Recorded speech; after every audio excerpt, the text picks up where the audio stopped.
Blokovska naselja iz obdobja 60. do 90. let predstavljajo kar debelo tretjino našega stavbnega fonda.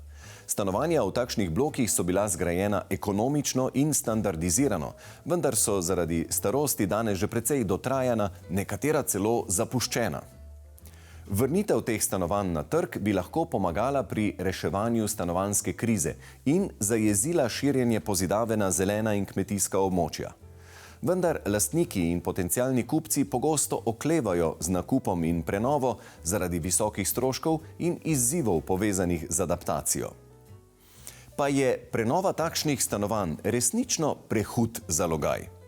Da bi vam morda olajšali odločitev za prenovo, bomo v naslednjih 5 oddajah podrobno predstavili adaptacijo manjšega stanovanja v bloku iz leta 1977.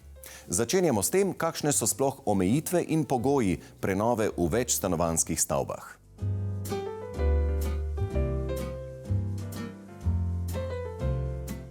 Razmajano pohištvo, stara okna in vrata, razpadajoča talna obloga.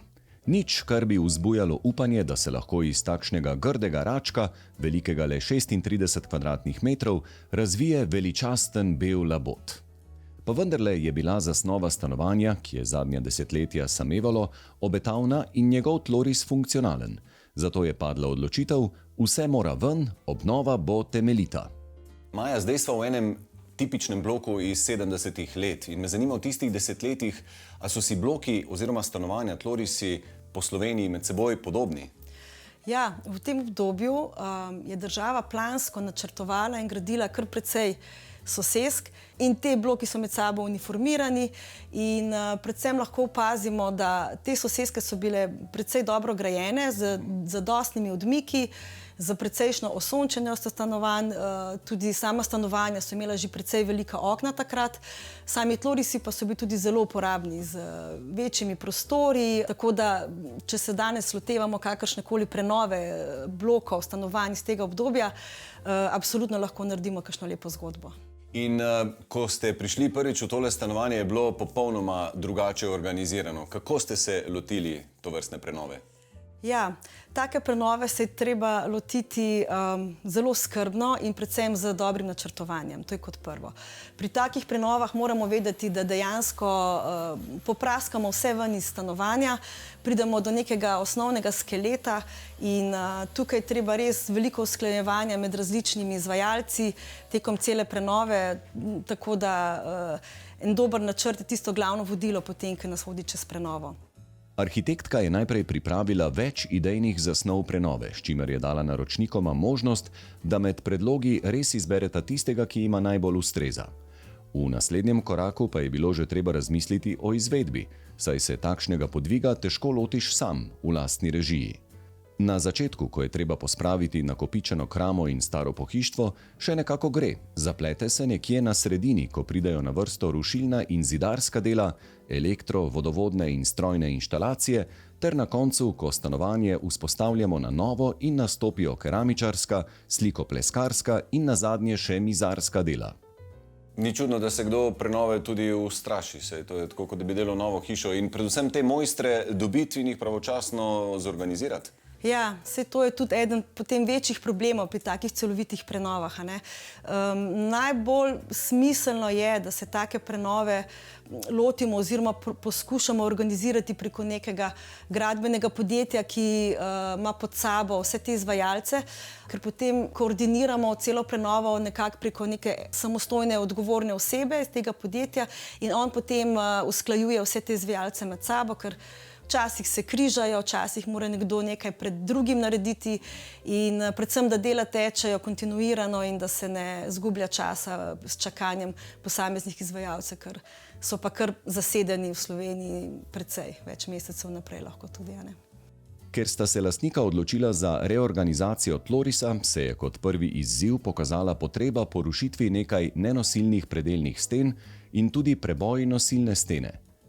Dolg hodnik stanovanja so namreč želeli izkoristiti za dodatne shranjevalne površine, zato so ga zaprli, narediti pa so morali nov vhod v kuhinjsko-bivalni del.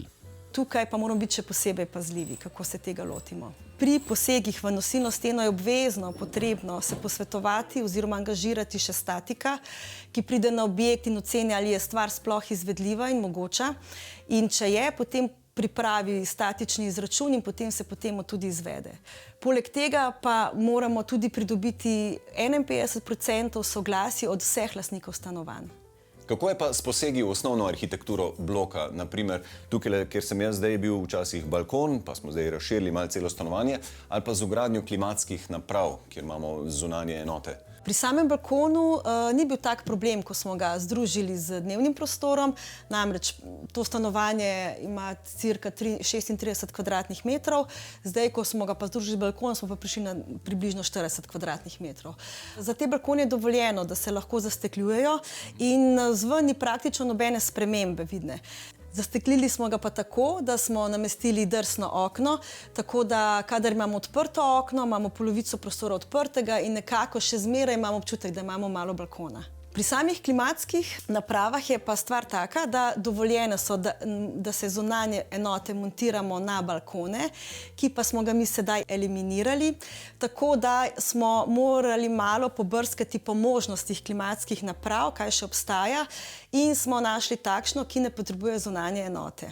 Edina stvar, ki je pri tej klimatski napravi, je to, da je na zunanji fasadi odzračevalna loputa, kar je pa dovoljeno, kakor je tudi za ostale ventilacijske prezračevalne sisteme.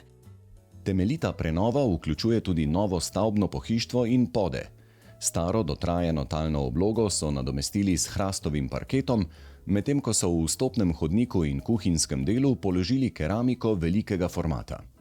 Zamenjali so okno v spalnici, za že omenjeno drsno okno v bivalnem delu pa so se odločili zato, ker nima prečk in omogoča lepši razgled. Vendar ga je po drugi strani težje čistiti, saj je dostop do zunanjega stekla otežen. Nova vhodna vrata so izbrali premišljeno.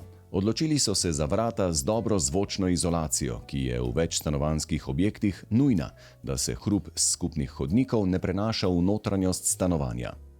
Kaj pa infrastruktura take prenove? Tle smo v 8. nadstropju, dvigalo je precej majhno, verjetno ste morali dobro pomisliti na odvoz vsega oziroma na to, da ste lahko material sploh prinesli not.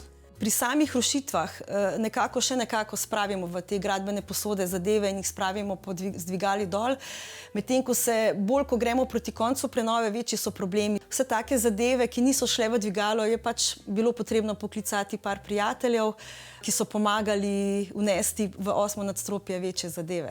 Arhitektka svetuje, da se že ob naročilu opreme pri proizvajalcih pozanima, ali jo lahko pripravijo v manjših kosih zaradi lažjega transporta.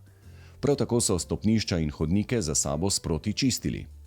Tukaj ne moremo kar čakati na tisto tedensko čiščenje in je pravilno, da pač se sproti za vsakim večjim posegom pa nekimi zadevami, ki bolj onesnažijo hodnike, tudi za sabo počisti in to je kar imeti dobro v mislih. No, tukaj smo pa potem pri naslednjem vprašanju. Tovrstna prenova sigurno bo glasna in sigurno bo v neki fazi motila vse sosede.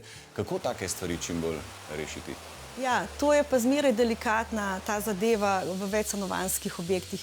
Treba se zavedati, da določeni posegi so bolj hrupni in takrat je vsekakor treba na oglasno desko stanovanjskega bloka namestiti določena opozorila, obvestila, v katerem obdobju se bojo izvajala na splošno prenovitvena dela in predvsem še posebej opozoriti, kadar se kakšna bolj hrupna dela izvajajo, to se pa potem tudi sproti še obvešča stanovalce, tako da lahko mogoče malo prilagodijo svoje bivanje v bloku tisti čas, ko so malo bolj hrupne zadeve.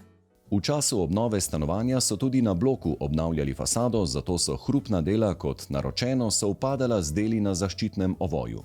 Prenova je tako dobila še eno dimenzijo, saj črnega perja grdega račka ne bo odvrglo le stanovanje, ampak kar celotna stavba.